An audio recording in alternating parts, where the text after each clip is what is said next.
Hello and welcome to the Boag World Show, the longest running web design podcast where we look at user experience design, conversion optimization and working in the web. On this week's show, we discuss how to promote your work to colleagues, when and how to offer a discount as a web design agency or freelancer, and why form analysis tools are my new favorite kind of app. My name is Paul Boag and I am here as always with Marcus. Hello, how are you doing, Marcus? I'm not bad, Paul, but I'm here, but I'm not really here. I know this is going out in the middle of January, but hey, let's not pretend. It's Christmas time, and I'm just like, la, la, la. This is literally my last day before Christmas. and I don't give a flying anything about anything, if I'm honest. And I'm giving a workshop. And thanks very much, bye. Yeah. What's particularly worrying, I mean, people listening to this are getting it for free. You know, they're not paying for it. This afternoon, last thing I've got to do before I go on holiday is run a workshop for Sony PlayStation. I'm just going to be checked out. They're going to get my B game, which is a bit crap, isn't it? When you're talking to Sony. That's not very well planned, is it, Paul? But never mind. It wasn't me. Yeah. At least I haven't got any. I haven't got any client meetings now between now and when I break up from school. Oh, we were having this conversation in the agency academy yesterday about obviously on the Slack channel. I can't remember one or the other. Where we were talking about like companies that make people work through to Christmas Eve and what's the point, because like nothing ever gets done and nobody's around. But somebody did say something that I do agree with, which was, well, it's kind of a good time to catch up on all the crappy admin stuff with no interruptions. Absolutely. So I accept that. But I always thought Chris was very Scrooge by making us work on Christmas Eve, in my opinion. You can tell him that. That's a bit harsh, basically, because, I mean, this is now official, Paul, but for many, many years, we used to wait until the hottest day of the summer to announce that the time between Christmas and the New Year, which is normally 3 days, would be free, free holiday. Now that's official, so everyone just gets that. But I think it's slightly to do with client expectations as well. Yeah, I mean, I've said to all our sort of really important clients, look, if anything goes down on December the 28th, just phone me and we'll deal. But I think if they're working, if there is a presence in your clients until Christmas Eve, then there kind of should be, from our perspective as well, is my way of thinking. Chris has already taken next Monday and Tuesday off, so I feel, as other boss man, that I should be in around. I'm not going to do much. No. I know. But I'm quite happy to be around, and I'll be just tidying things up, really. I've got some new Headscape website content to write, which has been on my list of things to do for about a year. Yeah. So, and I do agree. It is quite good for that kind of stuff. I'm just, let's be honest. I will take any opportunity off of work that I possibly can, unless you're listening to this and you're a potential client, in which case I'm very diligent and will put your project before anything else. Before all the other clients. Oh shit, he didn't throw it. Shit, now you can't win, can you? I think 30th of January is where you've given up on all your dreams for life, isn't it? That's like New Year's resolutions have gone out the window. The spring is too far away still, and you just feel flipping miserable. Well, On the 30th of January, I will be whooshing down the slopes of St. Anton, Austria. Oh. We either do first week of February, last week of January. So yes, I'm very excited when this is going out. And it just breaks up that really, really bad time. Because I spend all of January being excited. I'm going on holiday, woohoo! It's just so much fun. It's just basically being a big kid. You're going to be a big kid for a week. I couldn't agree more. Yeah, the skiing bit is being a kid, and then the sort of adult kid is mucking about in bars for hours on end, and then passing out, and then doing it again the next day. It's brilliant. That does sound really fun. Very fun. But no, I don't get to go anywhere until March because that's when we're going back out to the States again. So I've got to wait through the grizzly winter. Really bad. Somebody said that in Headscape. They said, why is Paul here now? Why is he here from like December, January and February? The shittest time of the year. You know, what are you here for? But because we can't leave our daughter and my mother-in-law over Christmas. So we have to sit through the misery that is British weather. Yeah. So it sucks. I think we're getting pretty close to our daughter not actually coming home for Christmas, which is terrible to go because we don't need to be home every year for the mother-in-law. But this year, it's the first year after her husband has died. So it felt like... That's kind of fair, yeah. That's pretty reasonable. It is really, isn't it? Anyway, let's talk about apps. All right then. I was enjoying talking about skiing and pretending it's the new year. Oh, go on then. I know. My heart sank when I was reading the notes. Form analysis tools, how boring. But then I read it and thought, actually, no, these look really interesting. Well, really interesting is a bit strong, but really useful. So, yes, tell all the listeners. I've only just discovered these, to be honest. I can't remember how it came about. Somebody... I think one of them. Anyway, whatever. I basically stumbled across these relatively recently, which is a bugger because I could have really done with them last year.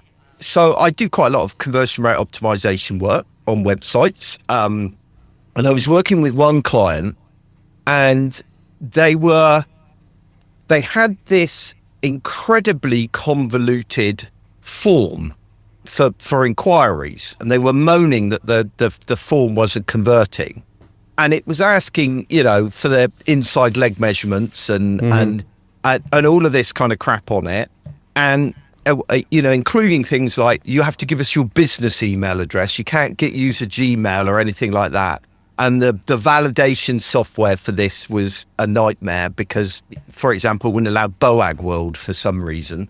And all of these kind of various crapness in the form, but they really wanted data to prove it because they wouldn't take my word for this blindingly obvious fact that is well researched within the UX industry. They wanted specific data for their specific form because basically they didn't want to do it. So what I needed is something to understand the breakdown of filling in the forms, but I didn't know these tools existed, right? And so what I ended up having to do is split the form into steps, so it became a 3-step process. So I can say, look, a big percentage of people are happy to give you their email address, although, whatever, with the validation thing, we had to do that in another way.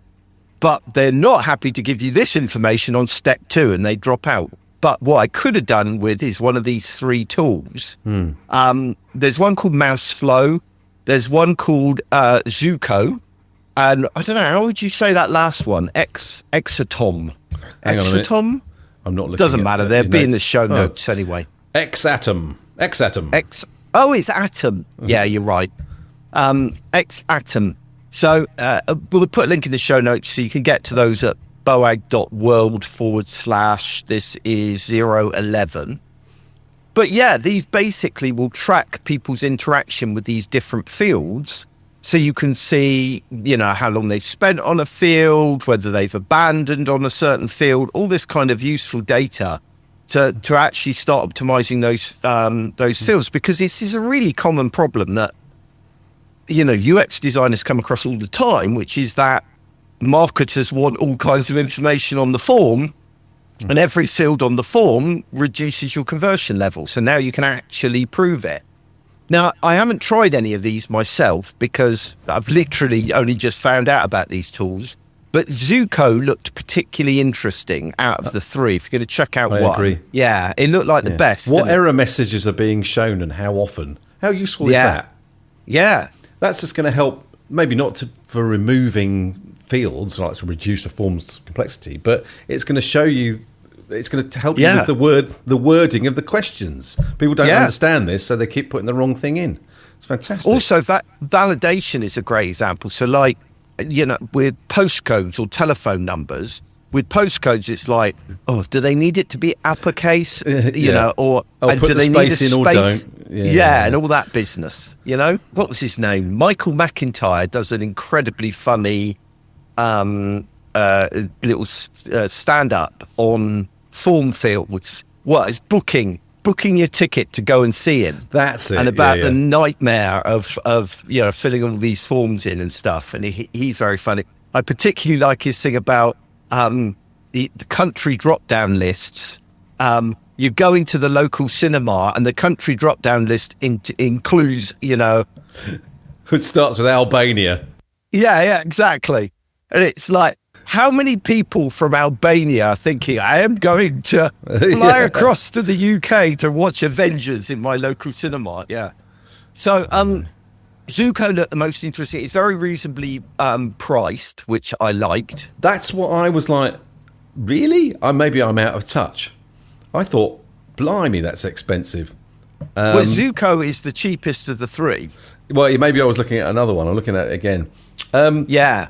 I suppose £80 a month for up to 10,000 form sessions.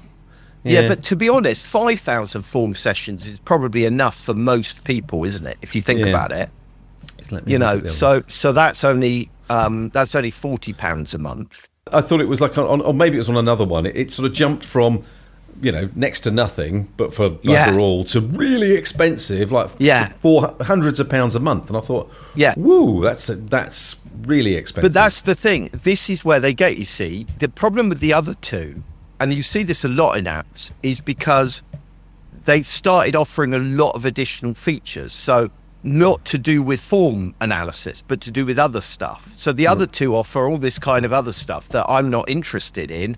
I just want form analysis, probably for a month, to get enough data to get rid of it. And that's why I hate it when SaaS apps start adding more and more different features and becoming a lot bigger and a lot more bloated than they are. Great example. Unless they're called Notion. No, because Notion just does one thing, which is databases.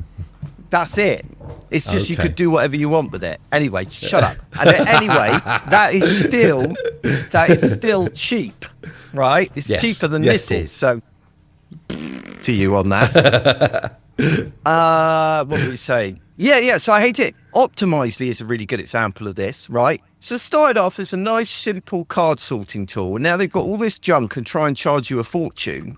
So I just use UX metrics, which is still focused on their core of what it is that they do. But anyway, that's enough ranting aside. Marketers ruining the world, isn't it? Or, people coming in, we need to get more money for the shareholders. It's like I when I changed my bank 5 years ago, I moved to Monzo, the orange card, and best app I think I've ever used, their banking app.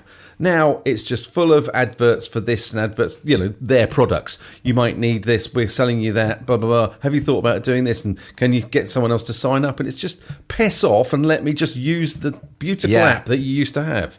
Ruining it. I mean, obviously, it probably hurts me more, and would you as well, than most people, but it's just drives me mad. Anyway, I know. Rant over.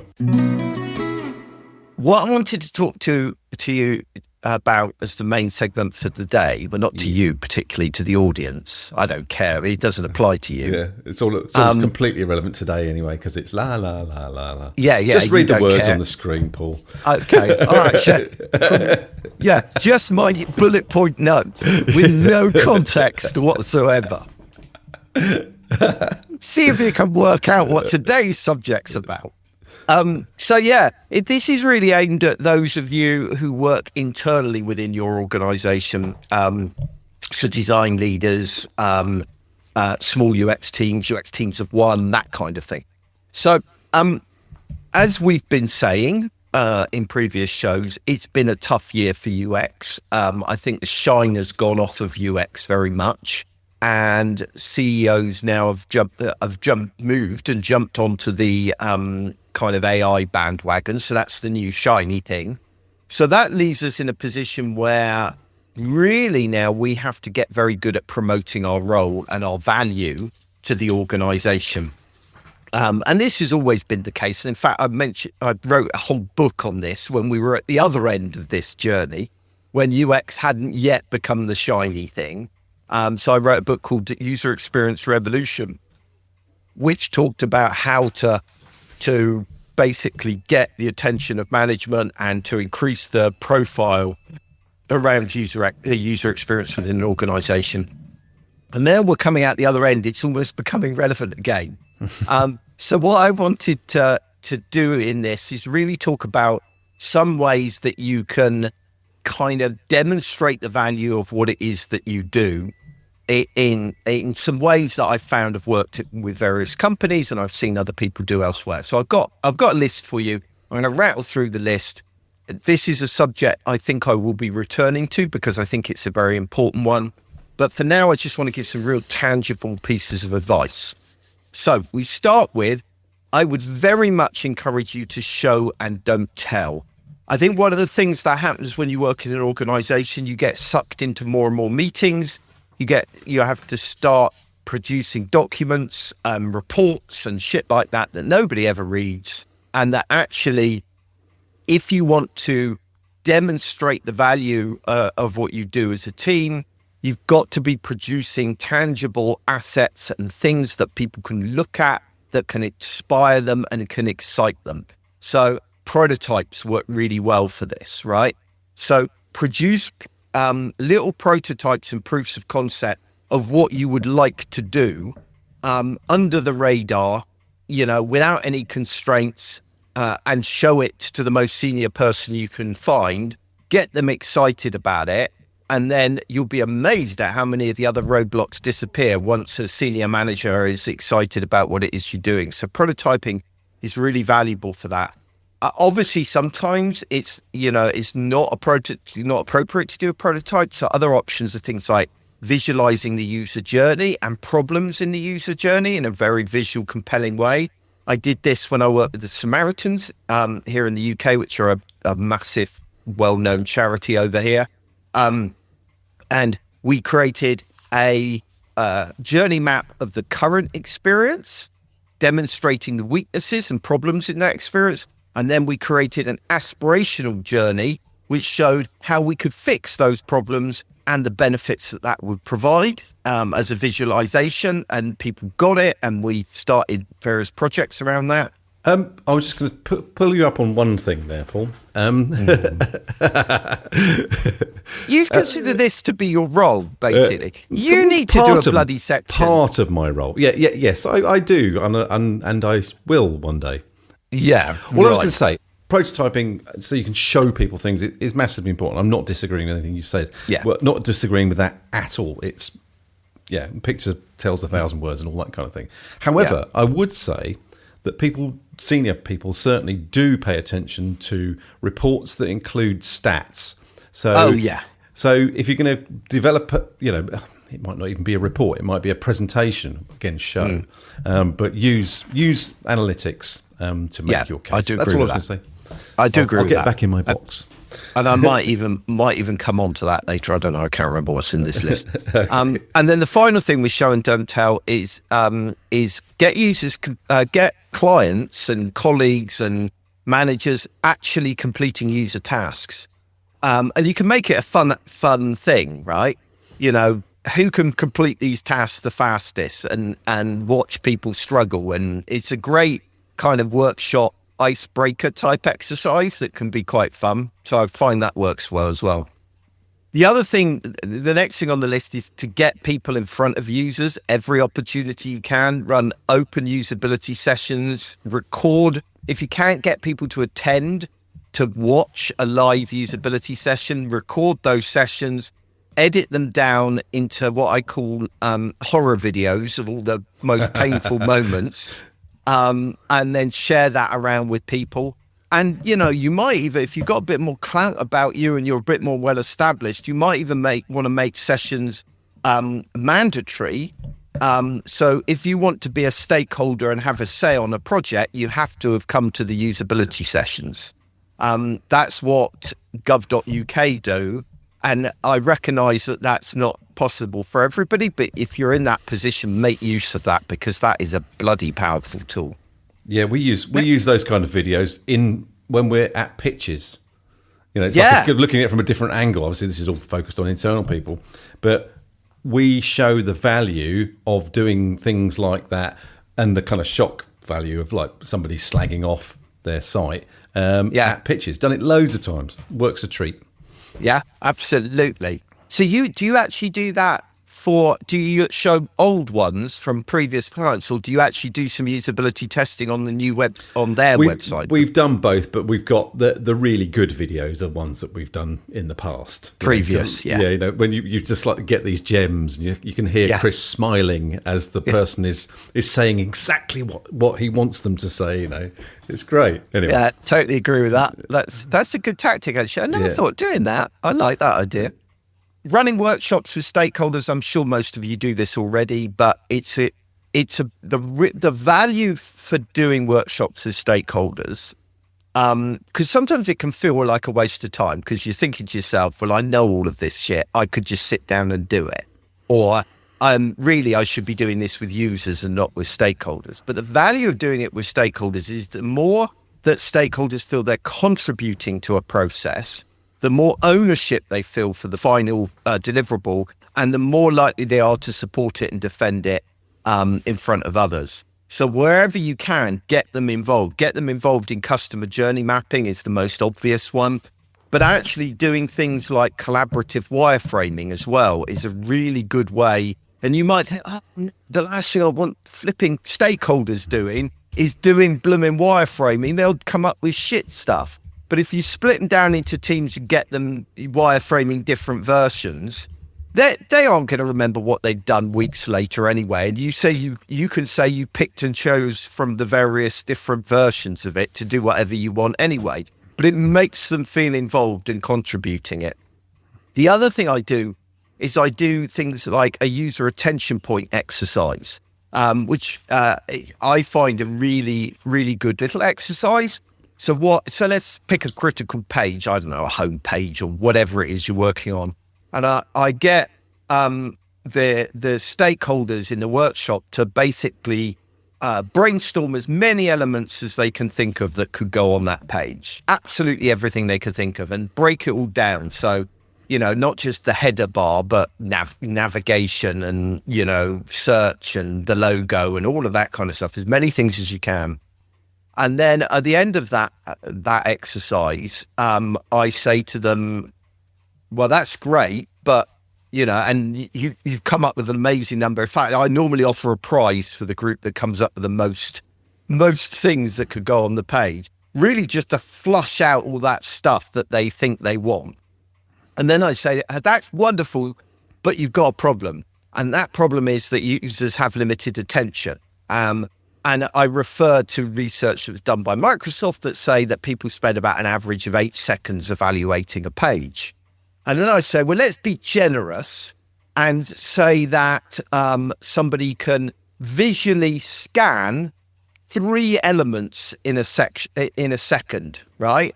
So we're going to equate that to points. So 8 times 3 is 24 points.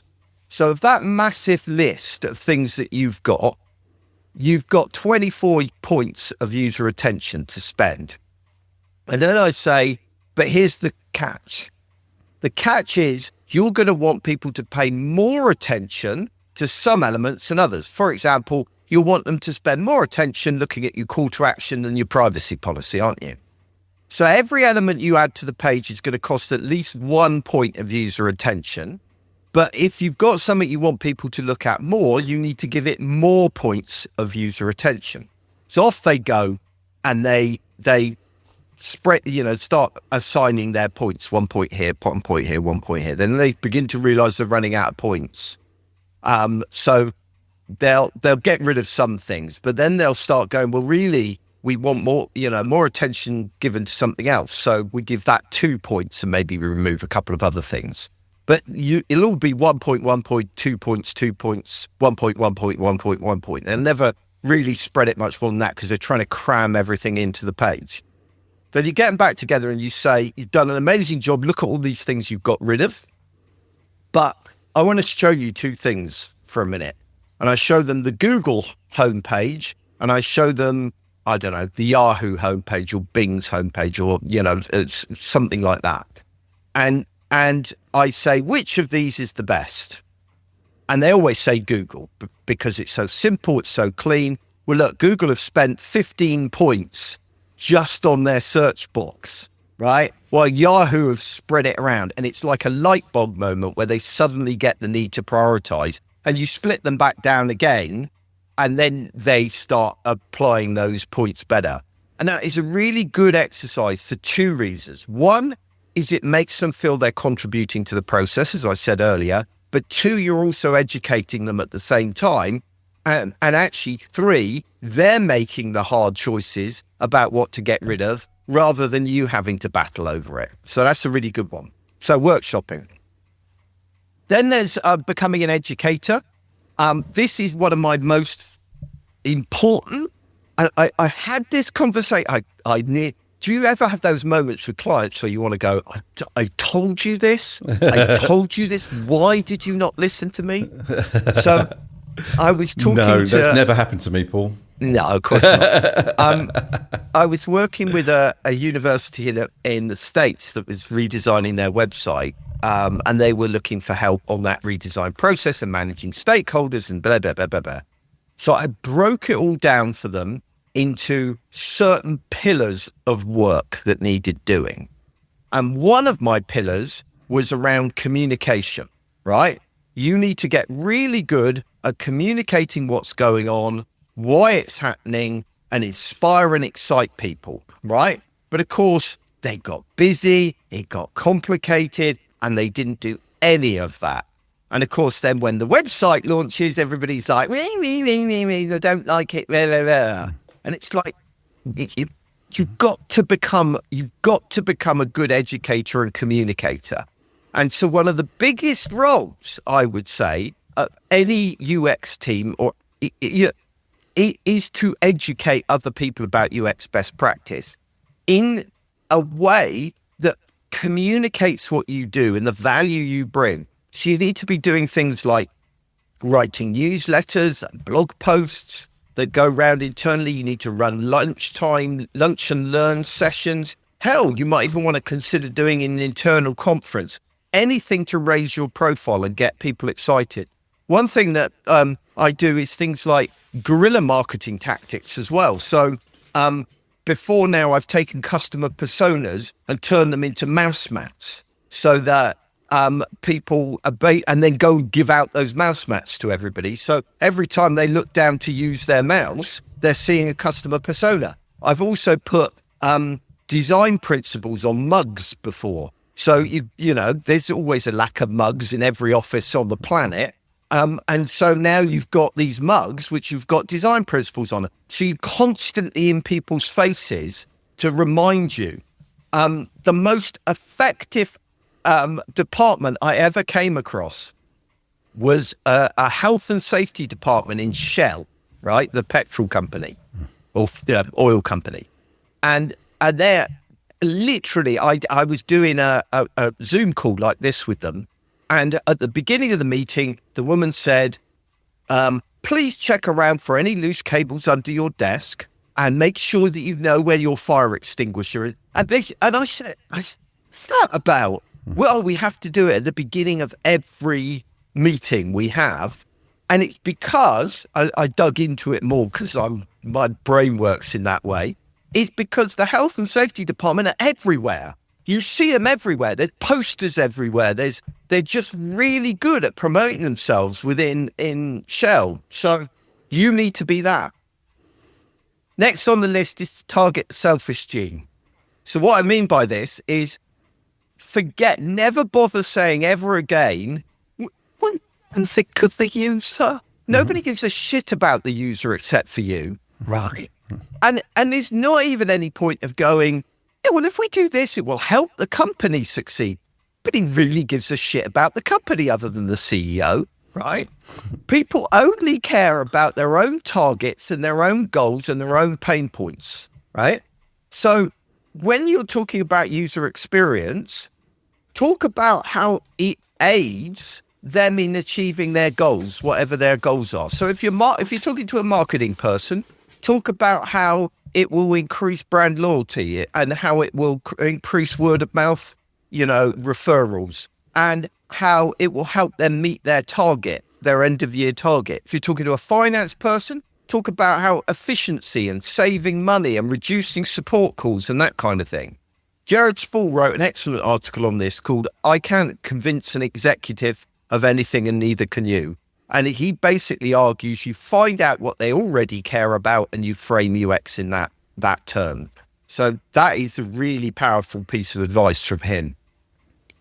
Next up, Marcus, is to rely on data. There you go. Which is what you were saying earlier.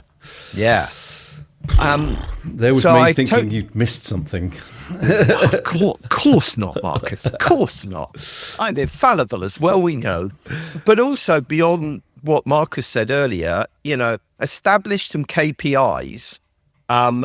So let me give you an example. I've probably given this example before on the podcast, I'm sure, over the years. But one university I work with, they used to produce an analytics report out of Google Analytics that they sent out to each kind of faculty or department or whatever at the end of every month. And it was like the normal stuff, bounce rates and all the kind of page views. And it was useless information and it made people focus on the wrong things. So instead, I recommended we're going to identify some other metrics that are user-centric metrics, and we're going to start measuring those and we're going to report on those instead.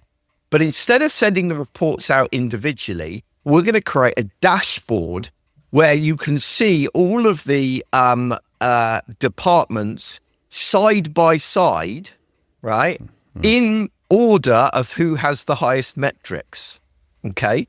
So the highest performing ones will be at the top and the other ones will go down.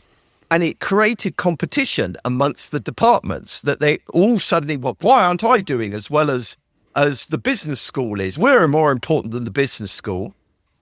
And so you can use metrics. Whatever you measure, people have a natural inclination to want to move that needle. It's just human nature, right? So make sure you're measuring the right things. And then also just start introducing, I once had somebody call me up looking for some advice. And they literally just picked up the phone and called me, which doesn't happen very often. And they had no money or no budget. And they were very honest about it. And they said, well, what one thing could I do? Because they were really demoralized. I think they were a UX team of one, if I remembered. One thing could I do that would start shifting things in my organization? And I talked through a few things and they were going, no, it's not going to happen in my organization. I got more and more desperate trying to think of something to kind of jolly them up a bit. And I said, well, look, just try this. Go away. Every time two people disagree in a meeting, just say this phrase. Why don't we test that? Right? And people will say no. And they will push back on you, but just keep doing it time and time again in every meeting. Oh, we could easily run a test for that and say it'd only take an hour or whatever, but just keep saying it and they'll keep rejecting it. And he said, what's the point of that? And I said, well, you'll find that it starts going in over time if you do it often enough. I got an email from him 6 months later and said, really, really excited, and said, I was sitting in a meeting today, two people disagreed. And before I had a chance to open my mouth, my manager said, let's test that. And so we are, Yeah. So little things make a big difference over time. Superb. I love that story. I'll forever quote that story. It just made me really happy. I don't know whether it went anywhere, but it was a nice story. Next one up, we are getting there, people. Link it to your overall strategy. Right. So what do I mean by that? That's me reading the bullet point. What I mean by that is whatever you do as a team, there will be some company strategy that's produced every year. Right. And inevitably it ends up in a drawer and you probably never even bother reading the thing because it's normally happy talk from senior management. Our goal this year is to be the number one in Blair, It's all that kind of aspirational bullshit. But it does show you what senior management care about. And it is the official company strategy, no matter how vague it is. So what you do now is you tie what you want to do and what you want to achieve in UX to those goals, right? So if the goal is to become the market leader in Blair, right, then what you do is you show how what you're doing helps you become the market leader in Blair, right? And the great advantage of that is twofold. One is you're beginning to talk the language of senior management and what they care about. But two, it's very hard for anyone to say, no, we shouldn't do that, when you can just turn around and say, well, it is the company objective. So yeah, that's a useful one. Next up is change how you work, right? You might not be able to affect the rest of the organization, but you can dictate how you do your own job in most cases, right? So, you know, you can say, in order for me to do my job, I have to do certain things. If I don't do those things, I can't do my job, right? So it's a bit like your manager or your stakeholders can't turn around and say, great, we want you to produce an amazing interface, but you have to do it in Microsoft Paint, right? That's an unreasonable thing for them to ask. It's equally unreasonable for them to ask you to do your job without doing testing, okay? And it's perfectly acceptable for you to say, well, look, I can't do my job without doing testing. And if they really push you and say, well, we can't do testing, say, well, that's absolutely fine. I'll make some shit up, but can you email me in writing to say you have rejected my desire to do testing so I can cover myself if what I produce at the end of the day is shit? And nobody wants to write that email because nobody wants to be responsible, right? So you can do things like that. You can also create some design principles of these are the principles with which I operate and make decisions. And you can also ask for stuff in a certain way. So, for example, don't write me a long document functional specification, but I actually want user tasks. Who's the audience, what they're trying to achieve, and that kind of stuff. So you can guide people through the way that you operate and do your job. Second, last one, focus on close collaboration. And really, this goes back to what I was saying earlier about the more you collaborate with people, the more you work with them, the better educated they become, and the more sense of ownership that they have, right? It gets you out there, it gets you noticed, it gets you engaged. So do things like interview stakeholders. And Marcus, I know this is one that you value, don't you? Interviewing stakeholders. Yeah. So embed yourself in the client's team, right? So if you're working with a particular team of people, say, well, can I come sit with you while I work on this so that I can ask questions and you can see what I do as I do it, right? Really valuable. You might even want to, if you've got time, it's quite difficult to get this one done, but consider something like design sprints. They can be really good. You can do truncated design sprints as well. So yeah, all of that. And then the final one I wanted the most important one. The most important to both of us is to consider bringing in an outside expert. Now, I know this sounds like both of us selling our respective services, right? But here's the interesting thing that there is a serious side to this. Yeah, there absolutely is, which is that an outside expert brings three things that you don't have. One is they bring a second opinion, right? So when we come in and say the same thing that you've been saying all over the years, that adds credibility to what you've been saying. The second thing is we're seen as divorced from the politics of the situation. So you're going to say things like, oh, I need more time, I need more staff, I need to do usability testing. And that just sounds like you're pushing your agenda and trying to get more stuff out of the company. But when we come in and say exactly the same things, we've got no investment in that, right? And so that then makes those arguments more compelling. And then the third is people take external experts more seriously. We are experts. You partly, although the internal teams are experts as well. Viewed as experts. I was being facetious, Paul. Yes. But the key there is they can very clearly see the cost of us, right? Your costs as an employee are kind of hidden, okay? They don't know how much you're getting paid, and they don't know the cost of your training and all of that kind of stuff. It's all hidden, okay? So you, in their minds, are a free asset. While when they bring us in and they're paying us however extortionate amount that we both charge, then that value is very obviously in the front of their minds. And so they feel more inclined to listen to us because they're paying a lot of money for our opinion. So that's why external experts are worth it. Go on, Marcus. I have a fourth one. Oh, good. Go for it. A fourth reason to hire Paul or me is dealing with politics.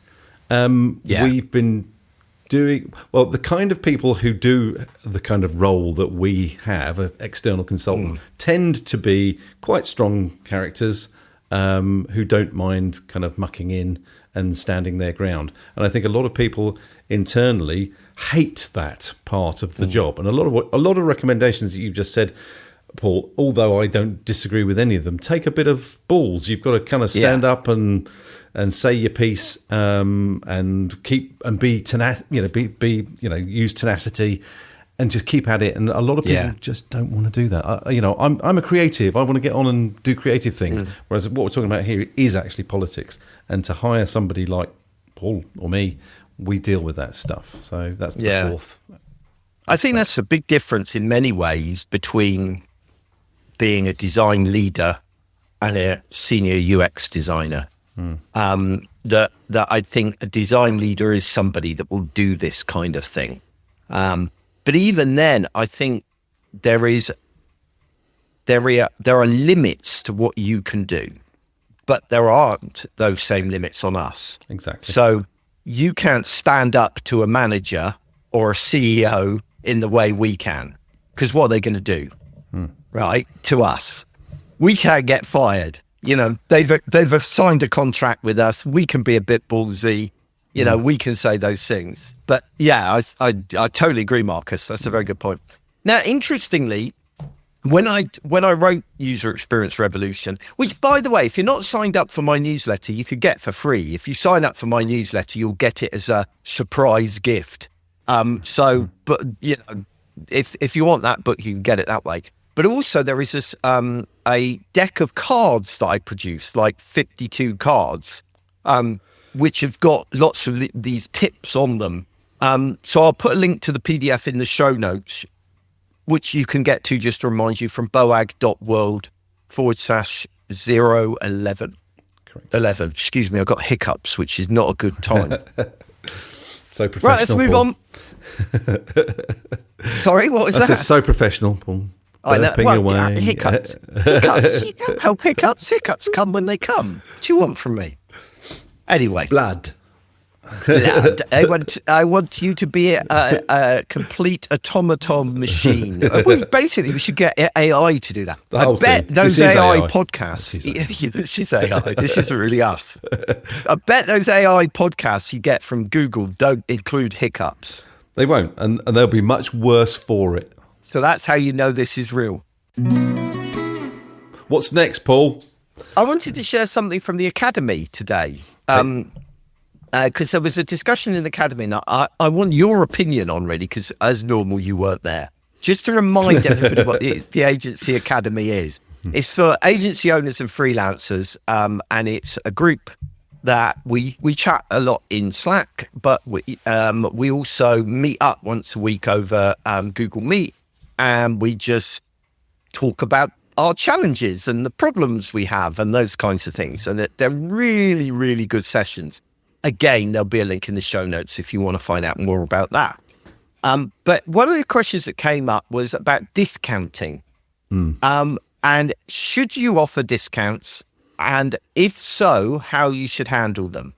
So, Marcus, what would you have said if you were in the room? Yes, of course. offer discounts. And I actually saw the specific point that whoever it was, I can't remember, apologies, but that made about well, I'll just recap on that first. They had offered quite a big discount to get within a budget, and I'll come on to that in a minute. And then the client had said, "Oh, well, we don't want you to do element X out of 10 items, which reduced the cost." So they the person who kind of come to the group to say they just took it off the discount.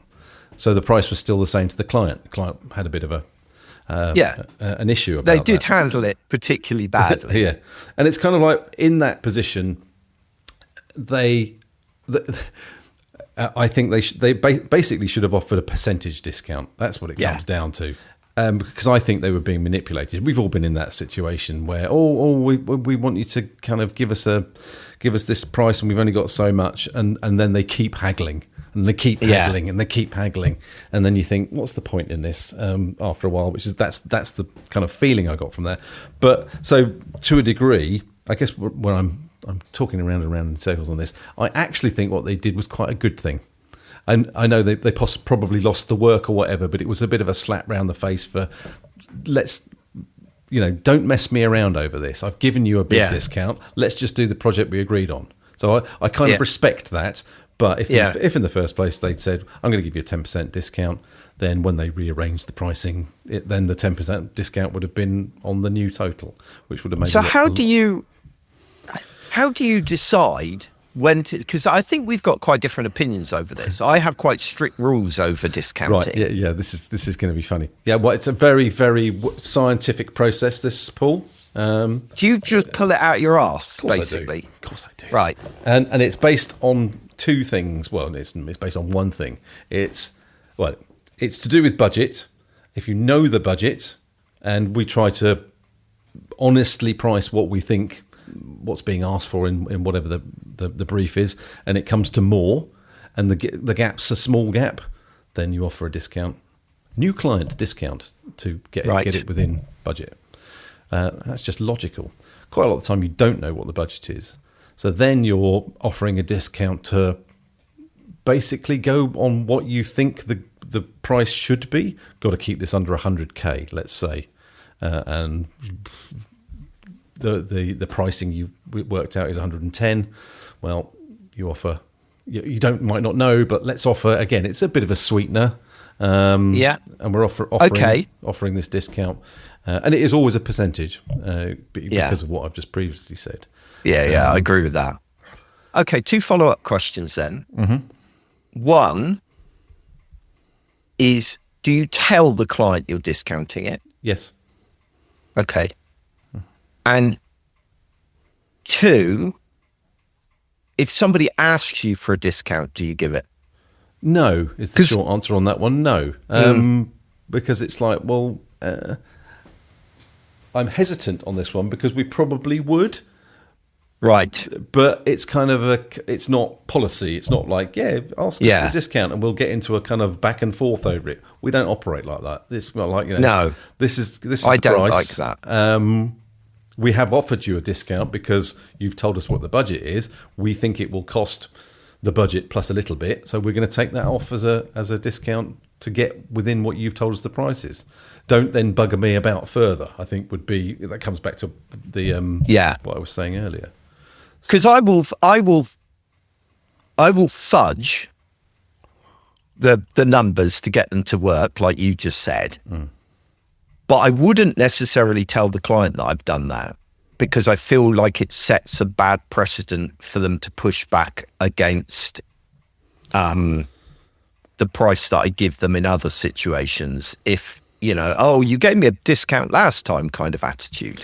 I guess for what you do, Paul, that's probably sensible. We tend to go, we're doing a big project and then we end up doing support, which is all time and materials against whatever our rate is. Yeah. So it's kind of less likely that would happen in the future. But it's fair point. And then the other thing that I do is, if I'm going to offer a discount and I'm telling the client I'm going to offer a discount, and that might be because they've asked me or because I decided to do it for whatever reason, I will always have a cost to the discount, if that makes sense. So yeah, we can reduce the price, we can give you a discount, but it might be that they've got to hire me for an extended length of time, or they're hiring me for more hours, or they are paying up front. So I will, just always attach something to the discount. That's as a pro quo, rather than just a kind of straight, hey, I'm being nice to you, let me give you money off. Yeah, I guess we kind of do that as well to a degree. I mean, it's not a discount if you say, well, we'll take this thing off then, and then it's not a discount anymore. So it's quite, like you're saying, pay it all up front might be, yes, okay, we'll do this, but you've got to give me all your money now. But I've still given you the discount, and I'm still going to do the entire job. So yeah, that one makes sense. But yeah. So I guess it depends on how you define a discount, doesn't it? There is, yeah. It's a really tricky one, because I have had clients push me quite hard over price, and it just puts my back up. I don't like playing that game. I haven't quoted you an unreasonable price, and I don't want to get into the game of, oh, all right, I'll add 10% onto the price I quote them, knowing that they'll then want to knock me down. I hate all of that kind of shit. So it was a really interesting, I mean, there's no right or wrong answer, and I think I probably got a bit of a stick up my arse about it. But it was an interesting discussion. Anyway. One more point, because I'm not sure I agree about that. You don't want to play the game of adding 10%, because I think... No, I'm saying I don't want to play the game. I'm not saying it's wrong to play that game. But what I'm questioning is I suspect you probably do without even know you're doing it anyway. To a degree. Pricing, maybe. You use the word fudge, and a lot of it is fudging, because you know that it's often going to be a bit of a... If you know a certain client that you're going to again, it's like we've got a new client that we will deal with very differently if they come back for work again, in how they operate, in how they price, all those kind of things, which will involve, here is the price with 20% on the top, because they're going to insist on 20% coming off, and then if we do that, and then everyone's happy, and we've been through the little process that you have to go through. Some people operate that way. Anyway, enough said. Yeah. Move on. Yeah. It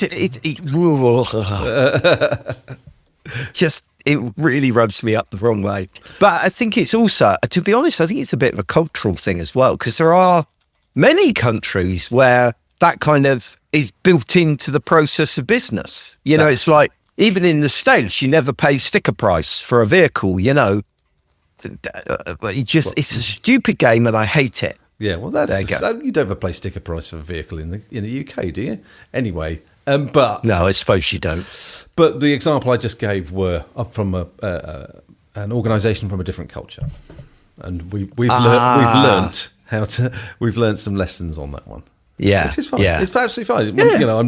I'm not implying anything, or just like we've learned that we're going to have to operate differently. Absolutely. I mean, if that is part of the way that they operate in business, that's the way they operate in business. That's for us to adapt to them, because ultimately they're the client and we are the vendor. It's one of those things that drives me around the twist. I don't know why. Anyway, I do want to quickly mention, and it is only quickly, I try and give an article every week. This week I'm going to give one of my own articles because why not?